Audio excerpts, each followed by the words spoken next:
5 दोस्त मुंबई जाने के लिए रात के समय आते हैं, एक ऐसे अजीब रेलवे स्टेशन पर जहां इंसानों से लेकर वहां की चीजें तक पुराने जमाने की हैं। साथ ही हो रही है अजीबोगरीब घटनाएं। रोनित, मुझे अब यहाँ रुकना ठीक नहीं लगता। चलो यहाँ से चलते हैं। रुकना तो मैं भी नहीं चाहता, लेकिन इस समय यहाँ से वापस कैसे जाएंगे? ना कोई ऑटो, ना कैब, और ऊपर से माधव भी उस ट्रेन के अंदर बैठकर गुम हो गया। मेरे हिसाब से हम जितना सोचेंगे उतना ही परेशानी बढ़ेगी। रास्ता यही है कि हम अगली ट्रेन के आने का इंतजार करें और उसमें बैठकर यहाँ से निकल जाएं। भगवान ने चाहा तो माधव भी हमें अगले स्टेशन पर मिल जाएगा। वो सभी अब एक बेंच पर बैठकर ट्रेन के आने का इंतजार करने लगे। कुछ देर पहले जो उनके साथ हुआ वो काफी भयानक था, लेकिन वो उन सभी बातों को नजरअंदाज कर रहे थे। टिकट घर के अंदर बैठा वो आदमी अपने रेडियो पर डरावने गाने बजा बजा कर उनके दिल में उभरते डर को हवा दे रहा था। तभी उन्हें एक तेज आवाज सुनाई दी, जिससे उनका ध्यान उस तरफ चला गया। समोसे ले लो, गरम समोसे। मुझे भूख लगी है, तुम लोग भी समोसे लोगे? इस पर रोनित ने सर हिलाकर मना कर दिया और मेघना उस समोसे वाले के पास पहुंची। अंकल 2 समोसे दे दीजिए। ये लो बेटा। मेघना ने समोसे लेकर उस आदमी को 20 रुपए का नोट दिया। अरे बेटा, छुट्टे पैसे नहीं है क्या तुम्हारे पास? अंकल, अब 20 रुपए से ज्यादा खुले और क्या दूं? इस पर वो आदमी रहस्यमयी तरीके से उसे घूरते हुए बोला, ये 2 समोसे 1.5 रुपए के हैं, इतने पैसे क्यों दे रही हो? ये सुनकर बाकी तीनों भी अपनी जगह से उठ खड़े हुए। आप ऐसा कीजिए, बाकी पैसे भी आप रख लीजिए। ये सुनकर वो आदमी काफी तेज रफ्तार से वहां से निकल गया। अजीब बात है यार, आज के जमाने में 1.5 रुपए किसके पास होते हैं? ये कहकर मेघना ने अभी एक समोसे में मुंह मारा ही था कि उसका जी खराब हो गया। छी! अरे क्या हुआ मेघना? इन समोसों का ऐसा टेस्ट है जैसे महीनों पुराने बासी हों। समोसे वाला वो आदमी भी कहीं नजर नहीं आ रहा था। उन चारों की हैरानी का अब कोई ठिकाना नहीं था। वो अब एक साथ उसी जगह जम से गए। कुछ देर बाद जब ट्रेन आई तो उनकी जान में जान आई। आ गई ट्रेन, चलो।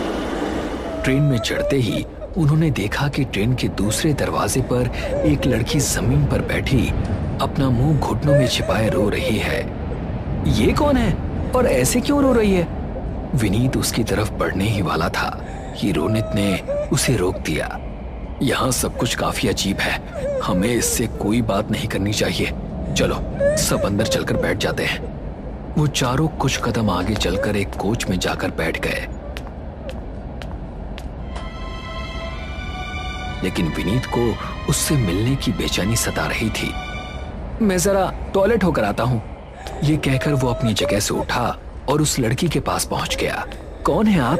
ऐसे रो क्यों रही हैं? गोरा रंग, खूबसूरत चेहरा, आंखों से निकलते आंसू भी उसकी खूबसूरती को छिपा नहीं पा रहे थे। उसे देखकर विनीत के दिल में अजीब सी हलचल मच गई। आप ऐसे रो क्यों रही हैं? मैं अपने पति के साथ इस ट्रेन से दिल्ली जा रही थी। हम दोनों इस दरवाजे के पास खड़े होकर बाहर की वादियों का नजारा देख रहे थे, लेकिन अचानक से मेरे पति का पैर फिसला, वो ट्रेन के बाहर जा गिरे और उनकी मौत हो गई। अरे ये तो तुम्हारे साथ बहुत बुरा हुआ। तुमने ट्रेन से उतरकर उन्हें ढूंढने की कोशिश नहीं की? मैं जब भी इस ट्रेन से उतरती हूँ अपने आप इसी के अंदर वापस आ जाती हूँ। ये कैसे हो सकता है?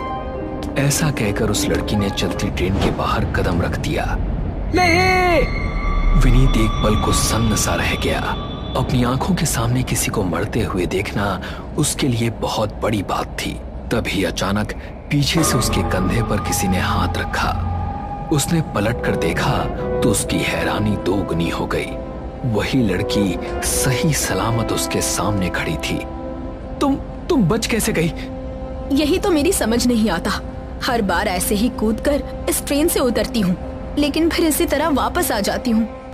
ये देखकर विनीत के पसीने छूट गए। वो लड़की असल में मर चुकी थी और उसकी आत्मा इस बात को एक्सेप्ट नहीं कर पा रही थी। विनीत कुछ करता इससे पहले ही उस लड़की की आंखें लाल लाल चमकने लगी। वो चीखता चिल्लाता हुआ रोनित, रिया और मेघना के पास पहुंचा। क्या हुआ? तू इतना डरा हुआ क्यों है? वो लड़की जो बैठकर रो रही थी ना, वो असल में एक आत्मा है और हमारी ही तरफ आ रही है। तभी उन सभी को उस लड़की की रोने की आवाज आने लगी। उन्होंने देखा तो वो लड़की रोती रोती उनके करीब आ रही थी। अब उनके डर का कोई ठिकाना नहीं था। ट्रेन तेजी से भागी जा रही थी। उन्होंने डर के मारे चेन खींच दी और ट्रेन कुछ ही मील चलने के बाद रुक गई। चलो बाहर निकलो। बाकी तीनों तो ट्रेन से उतर गए, लेकिन उस लड़की ने विनीत को पकड़ लिया और ट्रेन तेजी से दौड़ पड़ी। विनीत! विनीत!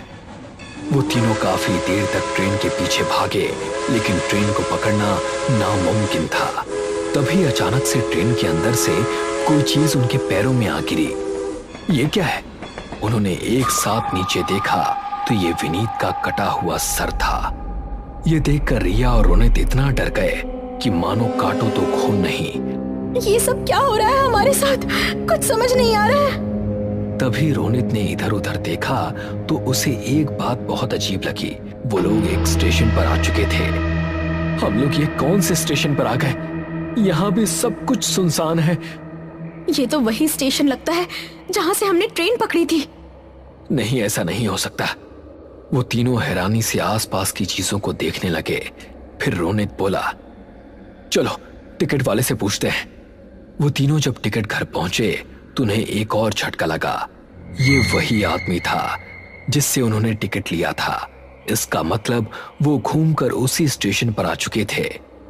अंकल, हम आपके सामने ही आपसे टिकट लेकर ट्रेन में चढ़े थे, है ना? फिर वापस यहाँ कैसे आ गए? तुम लोग पागल हो क्या? ऐसा कैसे हो सकता है? मैंने तो अभी तुम्हें ट्रेन से उतरते देखा है।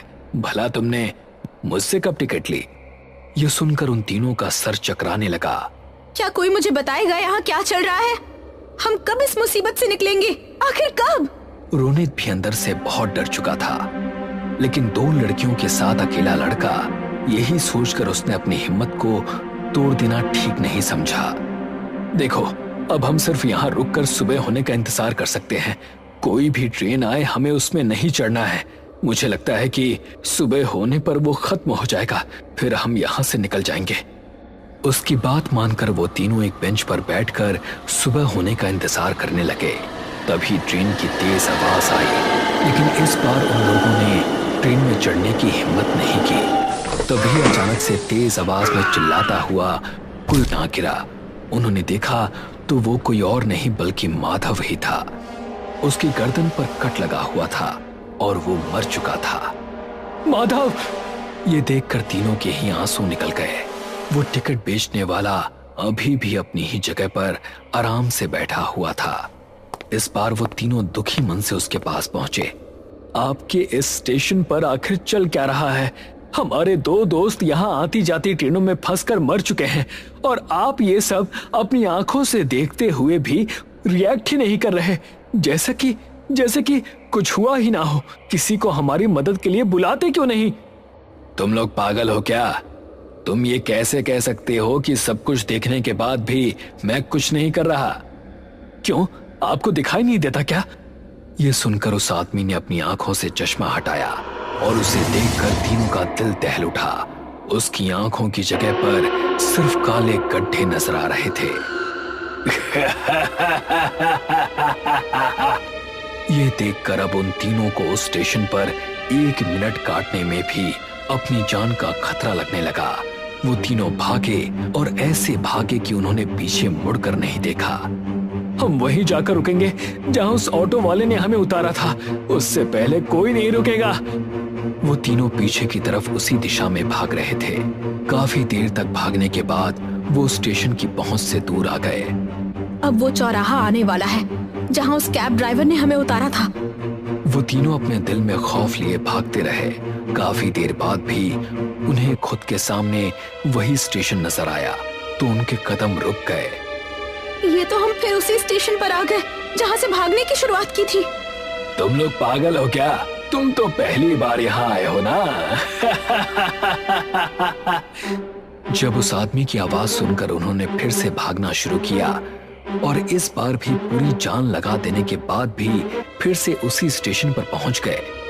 लेकिन इस बार वो रुके नहीं, भागते ही रहे और हर बार घूमकर उसी स्टेशन पर आ जाते। आखिरकार 5वीं बार भी जब वो उसी स्टेशन पर पहुंच गए तो उनकी सांस टूट गई। थक कर वो तीनों चूर हो चुके थे और जमीन पर अपने घुटने टेक चुके थे। धीरे धीरे उन तीनों की आंखें बंद हो गईं और जो कुछ भी उन्हें सुनाई दे रहा था वो शांत हो गया। कुछ देर बाद रोनित की आंख खुली।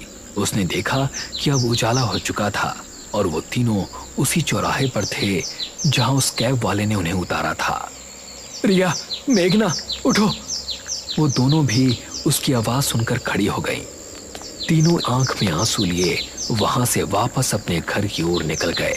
उस रात वो तीनों तो बच गए, लेकिन 2 दोस्तों को खोने के गम ने काली घाटी रेलवे स्टेशन का ऐसा डर उनके दिल में बैठा दिया जिसको वो अपने दिल से कभी निकाल नहीं पाएंगे।